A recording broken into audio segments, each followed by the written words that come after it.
Good morning.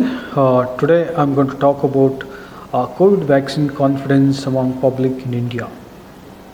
Vaccines are considered the greatest public health strategies to prevent diseases. A significant reduction of many infectious diseases from regions with good public health programs argues the case for the vaccines. The eradication of polio, smallpox, and swift development of COVID vaccines, all these are remarkable success stories. Nevertheless, there are many ongoing debates on COVID vaccine in India. There are recent public apprehensions about COVID vaccines. Such apprehensions arise because vaccines differ from other medical interventions. It involves healthy individual being immunized to achieve a protective public health benefit.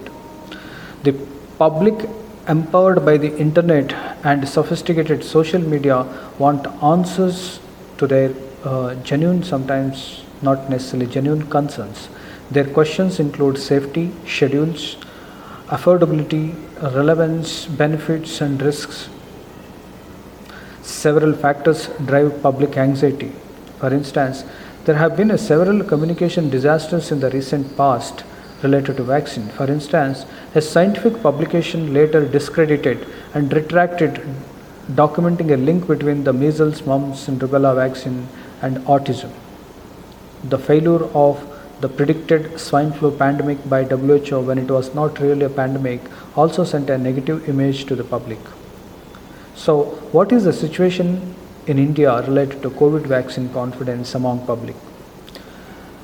COVID vaccine is safe, and studies have documented that their adverse effects are very rare and are very minor. However, still we need to strengthen systematic surveillance adverse events after immunization, as they are strong factors that prompt rumors.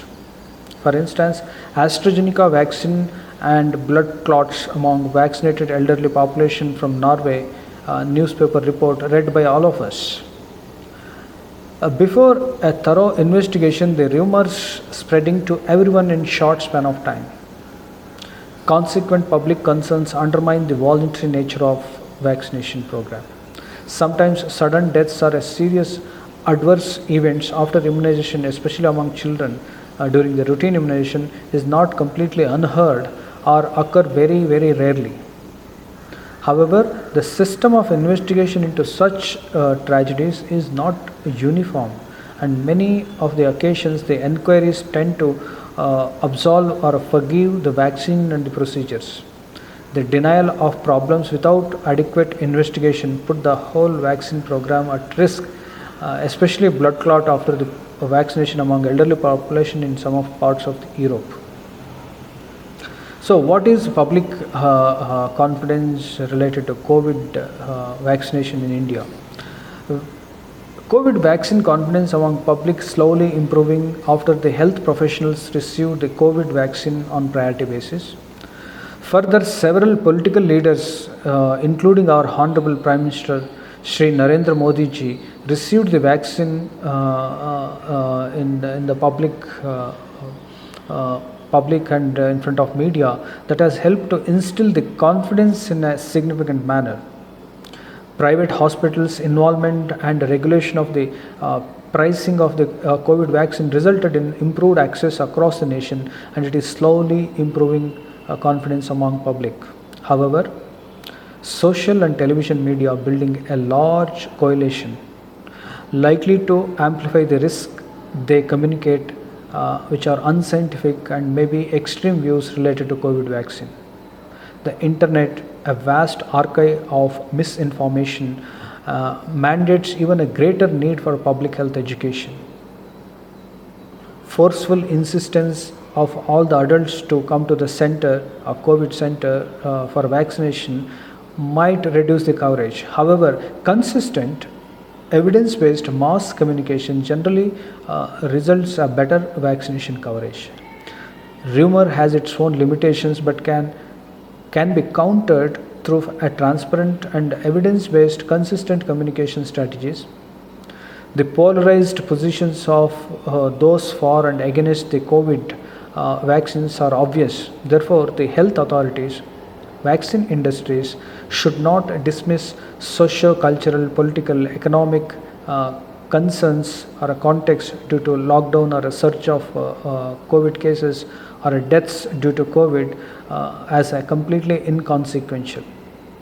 Finally, we in India health authorities should build a scientific argument based on Indian data, Indian experience in support of COVID vaccine while drawing insights from global experience, global data. Often, selective presentation of evidence without a holistic outlook might invite a severe criticism. There is a possibility of experts may differ in their opinions slightly based on their background, experience, perceptions, their attitudes, and overall understanding of the healthcare system. But these perceptions cannot be radically different from systematic data or evidence.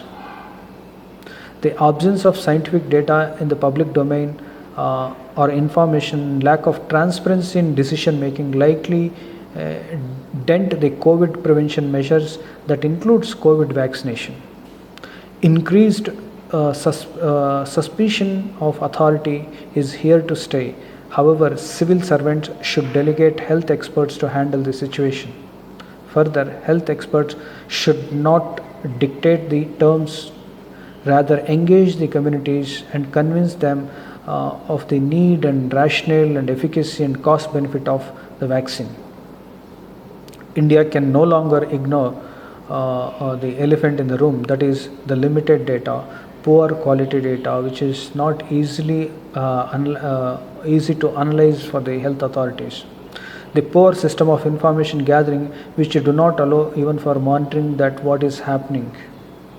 There is an urgent need to strengthen COVID-related surveillance data such as vaccination, post-vaccination adverse effects, reinfection of COVID and the correlation with vaccination, and severity of the complications post-vaccination cases, how long the immunity would last post-COVID vaccine, and comorbid population registry, health system infrastructure registry, and problems, concerns. All these issues does require an immediate attention and optimization. The current wave of public skepticism seen in many parts of India has been described as a crisis of COVID vaccine confidence. It mandates the restoration of public trust, essential for sustained vaccine coverage, engagement with stakeholders and local political leaders, transparency in decision making, discussing uncertainties about the risks, and enhancing local ownership are crucial. Until then, arguments based on polarized positions will continue, with each side of accusing at the cost of the nation's public health. Thank you.